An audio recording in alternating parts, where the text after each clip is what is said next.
Student, good afternoon. आज हम discuss करेंगे last application of ampere circular law is toroid. देखो टोरॉइड हमारे पास क्या है, जस्ट जैसे कि प्रीवियस वीडियो में हमने सोलेनॉइड के बारे में पढ़ा था, बिल्कुल सेम वही मैग्नेटिक फील्ड इंडक्शन है वो टोरॉइड के द्वारा आती है। सोलेनॉइड के द्वारा B = म्यू नॉट Ni आया था, तो टोरॉइड के द्वारा भी वैल्यू इतनी ही आती है। क्या होता है कि कोई जो इलेक्ट्रिक एपिलियंस होता है उसके अंदर बाउंडिंग है वो हेलिक्स की फॉर्म में ले लेते हैं और किसी के अंदर सर्कुलर की फॉर्म में ले लेते हैं। दोनों की डेफिनेशन में थोड़ा सा डिफरेंस है आपके पास। वो हेलिक्स की फॉर्म में थी जिसकी लेंथ है वो वेरी लार्ज होती है as compare to it diameter और इट्स रेडियस।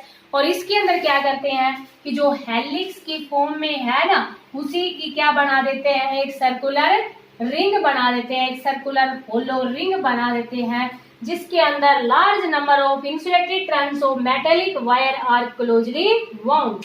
तो डेफिनेशन समझ में आ गई होगी, दोनों की डिफरेंस भी समझ में आ गया होगा। एक ही टर्म है, बस उसके अंदर ऐसे करते थे, अब इसके अंदर इसी को ही किसमें बना देंगे, एक होलो सर्कुलर रिंग की फॉर्म में बना देंगे। दूसरा आपके पास ये जब भी आर्टिकल आता है तो ये टोरॉइड के नाम से ना आके ये आर्टिकल इसकी डेफिनेशन से आता है। एक बार क्वेश्चन ऐसे ही पूछ लिया गया था कि find an expression for circular ring on which large number of insulating trunks of metallic wire are closely wound। तो बच्चे कंफ्यूज हो जाते हैं क्योंकि हमने रिंग का पीछे भी पढ़ चुके हैं हम मैग्नेटिक फील्ड इंडक्शन की वैल्यू निकालना, लेकिन थोड़ा दोनों में डिफरेंस इसमें इतना है कि यहाँ insulated terms of metallic wire है, वहां पर इंसुलेटेड वर्ड था वो नहीं था। तो ये तो आप जब भी कोई भी आर्टिकल होता है मीन्स कोई भी टर्म होती है तो उसकी डेफिनेशन है उसको अच्छे से समझा करो, क्योंकि कई बार क्वेश्चन है वो डेफिनेशन से पूछ लेते हैं आपसे, तो ध्यान रखना इस चीज का। यहाँ पर देखो आपके पास क्या है ना कि जैसे कि वो हेलिक्स की फॉर्म में था, यहाँ पर जो वाउंडिंग है वो किसकी फॉर्म में ले लेते हैं, ऐसे सर्कुलर की फॉर्म में ले लेते हैं। देखो इस तरह से वाउंडिंग कर देते हैं कि जैसे जो टर्न्स है ना, जैसे यहाँ से स्टार्ट कर लेते हैं हम कि जो टर्न्स है वो ऐसे हैं, देखो इस तरह से हमारे पास टर्न्स है। पहले हमने सर्कुलर बना लिया ताकि हमारे पास टर्न्स है वो इजिली बन जाए। देखो ये समझ में आया बेटा। उसके अंदर आपके पास ऐसे था ना, उसी को ही वाउंडिंग करके क्या बना दिया, सर्कुलर रिंग बना दिया, वो टोरॉइड बन जाएगा आपके पास। तो ज्यादातर एपिलियंस है उसमें टोरॉइड का यूज करते हैं। अच्छा, करंट की डायरेक्शन के लिए देखो ये यहाँ से इस तरह से करंट है वो एंटर कर रहा है, एक तरफ से करंट है वो जैसे कह दे तो इस तरह से ऐसे करंट एक तरफ से एंटर कर रहा है दूसरी तरफ से बाहर निकल रहा है, तो ये करंट की डायरेक्शन ले ली यहाँ पर। जैसे उसमें भी था ना आपके पास, ध्यान हो तो आपको प्रीवियस वीडियो में हमने डिस्कस किया था कि जैसे कि करंट है वो एक से एंटर करता है दूसरे से बाहर निकलता है। समझ में आ गया होगा आपको, या इसको समझने से पहले इसकी प्रीवियस वीडियो को देखना, इस वीडियो को देखने से पहले। तो देखो यहाँ पर हमारे पास क्या है कि टोरॉइड के द्वारा मैग्नेटिक फील्ड इंडक्शन की वैल्यू निकालेंगे। तो ये यहाँ पर मैं मैग्नेटिक फील्ड इंडक्शन की वैल्यू निकालने के लिए एम्पियर सर्कुलर लॉ का यूज कर लेते हैं, और एम्पियर सर्कुलर लॉ के अकॉर्डिंग हमारे पास एक एम्पिरियन लूप होनी चाहिए। अब यहाँ पर देखो जब टोरॉइड की बात कर रहे हैं ना, तो पॉइंट है वो इनसाइड भी लाई कर सकता है, आउटसाइड भी लाई कर सकता है, और यहाँ सरफेस पे भी लाई कर सकता है। नहीं, जैसे कि मान लीजिए देखो ऐसे करंट एंटर कर रहा है इस तरह से, देखो ऐसे समझ में आ गया बेटा, ये पूरे पे रिप्रेजेंट कर दोगे आप ऐसे। तो हम मान लेते हैं कि पहले स्टार्टिंग में कि पॉइंट है ना, पॉइंट वो लाइज कर रहा है inside the toroid, point P lies inside the toroid, toroid के अंदर लाई कर रहा है। अच्छा देखो अंदर लाई करेगा, मान लीजिए जैसे कि ये इसका सेंटर था टोरॉइड का ना, पॉइंट यहाँ लाई कर रहा है, अंदर लाई कर रहा है। अब अंदर तो कोई करंट है ही नहीं, करंट तो सारा इस तरह से है, होलो है ये तो सर्कुलर रिंग, तो अंदर कोई भी करंट नहीं है। एम्पियर सर्कुलर लॉ का यूज करो, B = mu naught time the total current. और भी अगर इसको थोड़ा सा बड़ा बनाना चाहो, इसकी रेडियस को कितना मान लोगे आप, R1 मान लोगे। तो यहाँ वही tangent at any point gives the direction of magnetic field induction, तो वही वैल्यू आ जाएगी B 2πr1। यहाँ पर लेंथ कितनी हो जाएगी, सर्कुलर है ना, सरकमफेरेंस = म्यू नॉट, और यहाँ करंट तो है ही नहीं, तो मैग्नेटिक फील्ड इंडक्शन की वैल्यू है वो इनसाइड द टोरॉइड कितनी आ गई, 0। समझ में आ गया होगा बेटा। नेक्स्ट देखो, हम मान लेते हैं कि पॉइंट है ना वो आउटसाइड लाई कर रहा है, तो देखो ये पॉइंट है वो यहाँ लाई कर रहा है, आउटसाइड लाई कर रहा है कहीं पर भी, तो इसकी रेडियस है थर्ड लूप के लिए, ये लूप हमने थर्ड ले ली, ये हमने फर्स्ट ले ली, और ये जो बीच की है ना इसको थोड़ा सा और डार्क कर देना, जैसे इस तरह से ऐसे बीच में से और डार्क कर देना, इसको हम क्या ले लेते हैं, लूप सेकंड ले लेते हैं। समझ में आ गया होगा बेटा, हमारे पास 3 लूप बन गई ना, कि एक तो पॉइंट है वो इनसाइड लाई कर रहा है, एक पॉइंट आउटसाइड लाई कर रहा है, और एक पॉइंट इंटीरियर ऑफ लूप के अंदर लाई कर रहा है। तो जब देखो यहाँ आउटसाइड की अगर बात करते हैं ना, सेकंड पॉइंट में हम क्या कहते हैं कि पॉइंट P लाइज आउटसाइड। अब देखो आउटसाइड भी तो कोई भी तो करंट नहीं है ना, कोई भी करंट नहीं है, तो again according to ampere circuit law, जैसे कि मान लीजिए 3 मार्क्स का आता है तो थोड़ा सा तो सोल्व करके दिखाना पड़ेगा ना हमें, तो B यहाँ पर कितना लिख दोगे 2πr3 और इजिकल टू 0 म्यू नॉट, और यहाँ पर कितना लिख दोगे 0, तो B की वैल्यू कितनी आ जाएगी 0। तो आउटसाइड भी मैग्नेटिक फील्ड इंडक्शन की वैल्यू थी वो कितनी आ गई 0 आ गई। बहुत ही सिंपल सा आर्टिकल है ये आपके पास। अब हम बात करते हैं कि point P lies interior of loop के अंदर लाई करता है, मीन्स लूप थर्ड की बात कर रहे हैं, सॉरी फॉर लूप सेकंड की बात कर रहे हैं। पॉइंट P है वो कहाँ पे लाई कर रहा है, इंटीरियर ऑफ लूप के अंदर लाई कर रहा है, मीन्स बीचों बीच देखो इस तरह से लाई कर रहा है। तो यहाँ या फॉर लूप सेकंड लिख देना। तो देखो according to ampere circuit law लगाओगे अगेन, तो B dot dl is equal to mu naught time the total current. अब यहाँ पर भी एंगल आपके पास कितना बन जाएगा, cos ऑफ 0 डिग्री, ये आपको समझा चुकी है ना बेटा। देखो इसको आप ऐसे लिख दोगे B dl, क्योंकि tangent at any point gives the direction of magnetic field induction at that point.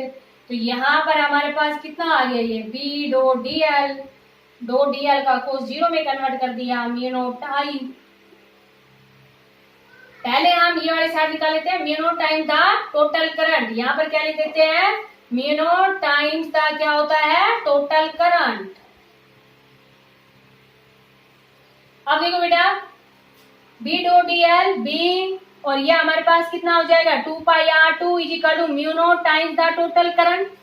अब अगेन इसके अंदर नंबर ऑफ टर्न्स के ऊपर बात कर रहे हैं हम, मान लेंगे कैपिटल N हमारे पास क्या है नंबर ऑफ टर्न्स है, तो स्मॉल है नहीं पता हमें कितनी भी टर्न्स हो सकते हैं, तो number of turns per unit length, लेकिन यहाँ पर लेंथ है वो हमारे पास कितनी है 2πr है ना, लेकिन r नहीं मान रखी हमने, r1 r2 r3 मान रखी है।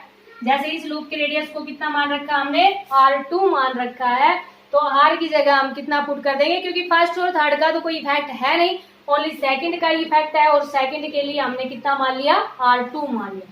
तो यहाँ जब नंबर ऑफ टर्न्स की बात करेंगे ना, तो क्या लिख देंगे n इंटू 2πr2।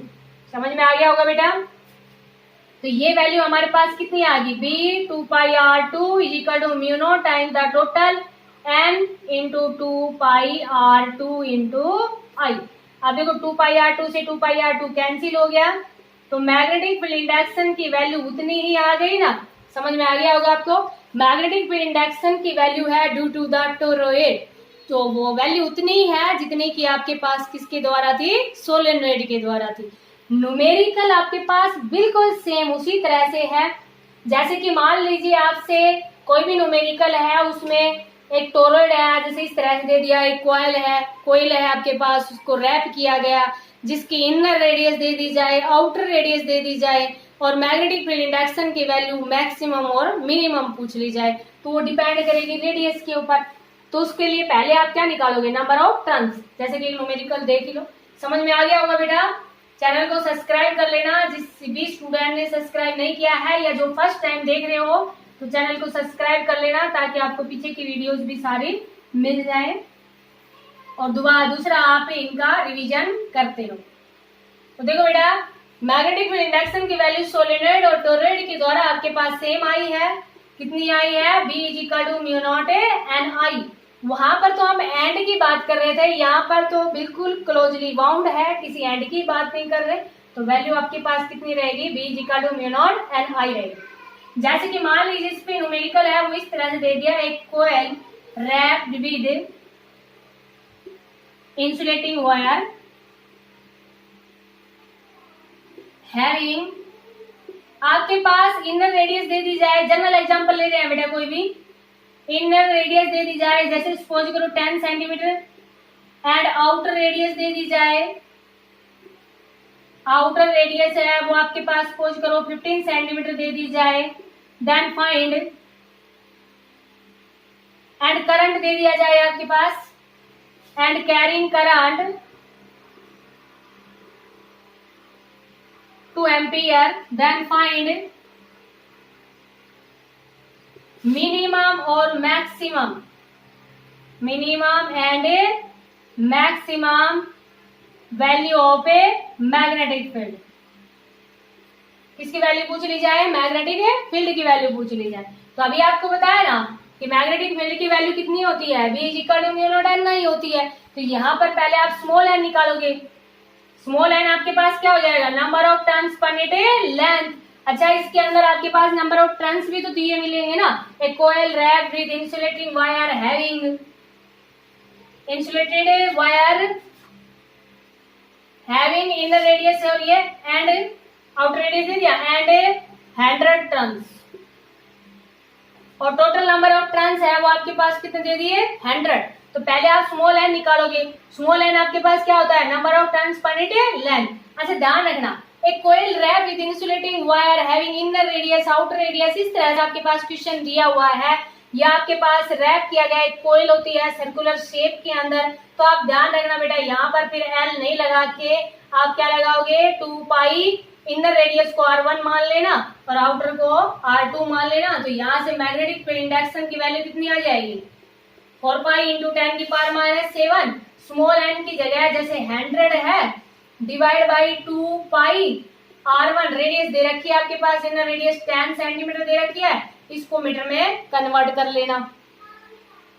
इसको मीटर में कन्वर्ट किया, इसको सोल्व कर देना, बिल्कुल सिंपल है बेटा, पाई से पाई कैंसिल हो जाएगा और ये हमारे पास वैल्यू कितनी आ जाएगी, ये 10 की पावर 2 है और ये 10 की पावर -7 है, तो ये ऊपर 10 की पावर -5 बच गया और एक ऊपर आपके पास क्या बच गया, 2 बच गया।